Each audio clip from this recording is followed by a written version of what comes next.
اسد عمر صاحب، دو اور سوال ہیں. ایک تو مہنگائی کے حوالے سے کہ جو ایک عام آدمی کا ڈائریکٹ کنسرن ہے، وہ کہتا ہے کہ شائع خورد و نوش جو ہیں وہ مجھے سستی ملنے چاہیے، چاہے چینی ہے، آٹا ہے، گھی ہے. نمبر ایک. دوسرا یہ ہے کہ یہ جو آئی ایم ایف کے چنگل میں ہم پھنسے ہوئے ہیں، بہت عرصے سے پھنسے ہوئے ہیں، اس میں تو کوئی شک نہیں ہے. کوئی امید ہے کہ نیئر فیوچر میں کوئی ہم اس سے باہر نکلنے میں کامیاب ہوں گے؟ جیسے کہ پرائم منسٹر صاحب، آپ لوگ ہمیں یہ بتاتے ہیں گروتھ ریٹ واپس 4% پہ لے آئیں. پرائم منسٹر صاحب کی وہ سپیچز بھی یاد ہیں وزیر اعظم بننے سے پہلے، جب وہ کہتے تھے کہ میں کشکول لے کر نہیں جاؤں گا، بھیک نہیں مانگوں گا. تو اس ڈائریکشن پہ کام ہو رہا ہے، اور کوئی امید ہے کہ 2023 کے آخر تک کوئی سچویشن بہتر ہو جائے گی اور آئی ایم ایف نہیں جانا پڑے گا؟ اچھا جی، پہلے والے سوال کا تو جواب یہ ہے کہ پچھلے 2 ہفتوں سے جو رپورٹس آ رہی ہیں، جو ویکلی ہر ہفتے رپورٹ آتی ہے پاکستان بیورو اسٹیٹسٹکس کی، جس میں سینسٹیو پرائس انڈیکس ہوتا ہے، جس میں وہ عام استعمال کی چیزیں عوام کی جو ہوتی ہیں اس کا شرح افراط زر بتایا جاتا ہے. اس کے اندر تھوڑی بہتری ہمیں ہوتی ہوئی نظر آ رہی ہے، اور امید ہے کہ آگے اور بہتری نظر آئے گی. لیکن اس کے ساتھ ساتھ جیسے معیشت کی رفتار نمو بڑھ رہی ہے، جس طریقے سے خاص طور پہ ہمارا دیہی علاقہ جو ہے زراعت کے اندر ہم نے آمدنی بڑھتے ہوئے دیکھی ہے، تو ظاہر ہے کہ ایک چیز کی قیمت وہی ہو، لیکن اگر آپ کی آمدنی بہتر ہو تو آپ کی اس کو خریدنے کی قوت جو ہے وہ بہتر ہو جاتی ہے. تو یہ دونوں چیزوں پہ عمل کیا جا رہا ہے. لوگوں کی قوت خرید بھی بہتر کی جائے، ترقی زیادہ ہو، لوگوں کے لیے روزگار ملے اور زیادہ سے زیادہ کمائی ہو چکے، جس میں کافی حد تک پچھلے 1 سال کے اندر کامیابی بھی حاصل ہوئی ہے. اور جو مہنگائی ہے، جو چیزوں کی قیمتیں ہیں، ان کو بھی نیچے لانے کے لیے اور ان کے افراط زر کو کم کرنے کے لیے کوشش کی جا رہی ہے کمبینیشن میں. جہاں تک آئی ایم ایف کی بات ہے، ہم آئی ایم ایف کے پاس جاتے کیوں ہیں؟ دیکھیں، یہ بڑا ضروری ہے سمجھنا. ہم آئی ایم ایف کے پاس ایک مجموعی طور پہ معیشت کی کمزوری کی وجہ سے نہیں جاتے ہیں. ہم آئی ایم ایف کے پاس اس وقت جاتے ہیں جب ملک میں جتنی ڈالر کی ضرورت ہوتی ہے اس سے کم پڑ جاتے ہیں.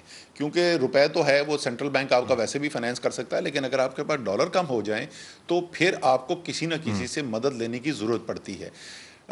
ڈالر جو ملک میں آ رہے ہیں آمدنی، اس کے لیے ایکسپورٹس ہو رہی ہیں، اس کے لیے ترسیلات زر آ رہی ہیں، انویسٹمنٹ آ رہی ہے، اور جو باہر ہم درآمدات کر رہے ہیں، ہماری امپورٹس ہو رہی ہیں، اور اس کے علاوہ باقی ہمارے اخراجات ہو رہے ہیں، ان کا بیلنس جو ہے وہ مجموعی طور پر جو ہے اس کو کرنٹ اکاؤنٹ ڈیفیسٹ یا جاری خسارہ کہتے ہیں. وہ جاری خسارہ جس وقت ہماری حکومت آئی تو آخری سال میں 20 ارب ڈالر کا جاری خسارہ تھا پاکستان کا، جو مسلم لیگ نون کی حکومت کا آخری سال تھا.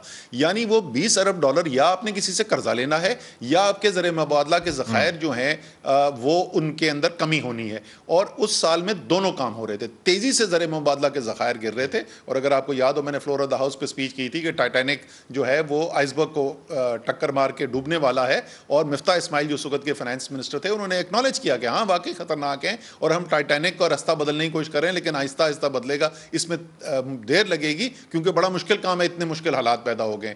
الحمدللہ وہ سفر طے کیا گیا. 20 ارب ڈالر کے خسارے کے بجائے اس سال کے اندر ہماری آمدنی جو ہے باہر سے ڈالرز کی وہ زیادہ ہے، اور اخراجات کم ہیں.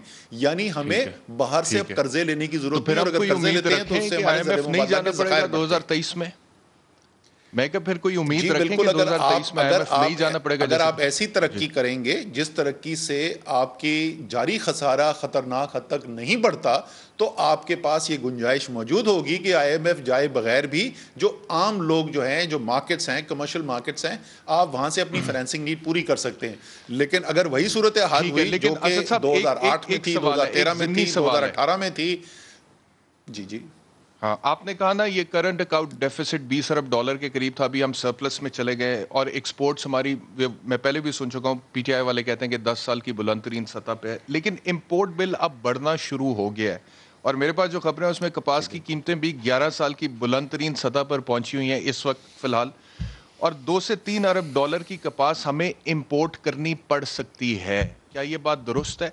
بینگ این ایگریکلچرل اکانومی، اگر ہم کپاس 2 سے 3 ارب ڈالر کی امپورٹ کریں گے تو وہی بات، ہمیں ڈالر دینے کی ضرورت پڑے گی، ڈالر دینے کی ضرورت پڑے گی، آئی ایم ایف جانا پڑے گا. جی بالکل، دیکھیں جو اس سال ہوا ہے، کیونکہ زراعت کی بھی ہمارے حالات جہاں پر چھوڑ کے گئے تھے، تو ہمیں گندم بھی امپورٹ کرنی پڑی، ہمیں کپاس بھی امپورٹ کرنی پڑی، دالیں اور خوردنی تیل جو ہے وہ تو ہم ویسے ہی امپورٹ کرتے ہیں، تو بالکل ایک بہت خطیر رقم جو ہے ہماری اس سال استعمال ہوئی امپورٹس کرنے کے لیے ان تمام زرعی اجناس کو، لیکن اس کے باوجود الحمدللہ ہمارا خسارہ نہیں ہوا، ہمارے پاس آمدنی جو تھی ڈالرز کی وہ زیادہ تھی اور اخراجات کم تھے۔ آپ اس سال کا جو پوچھ رہے ہیں، بالکل اس وقت کپاس کی قیمتیں بڑھی ہوئی ہیں۔ کپاس کی فصل پچھلے سال خاص طور پہ سندھ میں ایک بہت خراب فصل ہوئی تھی، لیکن اس سال امید کی جا رہی ہے جو ٹارگٹ سیٹ کیا ہوا ہے جو صوبوں کی مشاورت سے ہوتا ہے، اگر وہ ہم اچیو کرنے میں کامیاب ہوتے ہیں تو اس سال یا تو کاٹن کی امپورٹ کی ضرورت نہیں پڑے گی یا پچھلے سال سے بہت کم امپورٹ کی ضرورت پڑے گی۔ پچھلے سال آپ کو پتہ ہے کہ گندم ایک کی رپورٹ کے تاریخی پروڈکشن مطابق ہوئی۔ جی ایک رپورٹ کے مطابق 20% کلٹیویشن ایریا بھی کم ہو گیا پاکستان میں سر، ابھی کپاس کا۔ کلٹیویشن جاری ہے، ابھی اس کے آخری ہفتہ 10 جی دن رہ گئے ہیں، کلٹیویشن جاری ہے، لیکن جیسے میں نے کہا کہ اس وقت جو ٹارگٹ سیٹ کیا گیا ہے جو صوبے خود مشاورت سے کرتے ہیں، وہ فیڈرل کونسل فار ایگریکلچر ہے، وہ اپنا تخمینہ دیتی ہے، اس کے مطابق جو ٹارگٹ سیٹ کیا گیا ہے وہ پچھلے سال سے بہت بہتر فصل ہونے کی ٹھیک ہے جی، امید ہے۔ آخری کویشچن ہے اسد صاحب، آخری کویشچن ہے یہ، جہانگیر ترین گروپ کے ساتھ کوئی معاملات طے ہوتے ہوئے دیکھ رہے ہیں آپ؟ بجٹ پاس ہو جائے گا؟ کوئی ایسا تو نہیں ہے کہ جہانگیر ترین گروپ کوئی بجٹ میں پرابلم کرے گورنمنٹ کے لیے؟ سر بجٹ کے لیے تو مجھے کوئی ایسی پریشانی کی بات نظر نہیں آتی ہے، نہ کبھی کوئی ایسی دھمکی دی گئی، نہ کوئی ایسا پیغام دیا گیا۔ سو حکومت کے تو خلاف کبھی بھی بات نہیں ہوئی، ایم این ایس جتنے بھی ہیں ان کے ساتھ میرا رابطہ بھی رہتا ہے، ان کے جو بھی شکایات ہیں یا ان کے مطالبات ہیں اس کا اس سے کوئی تعلق نہیں ہے کہ بجٹ پاس ہو یا نہ ہو یا حکومت رہے نہ ہے۔ حکومت کو انہوں نے اب بھی ووٹ آف کانفیڈنس ہوا ہے عمران خان کا، تمام ممبران نے ووٹ ڈالا تھا، اور ان شاء اللہ تعالیٰ جی بجٹ جو ہے وہ پاس کرنے میں کوئی پریشانی ہونی نہیں چاہیے۔ ٹھیک ہے۔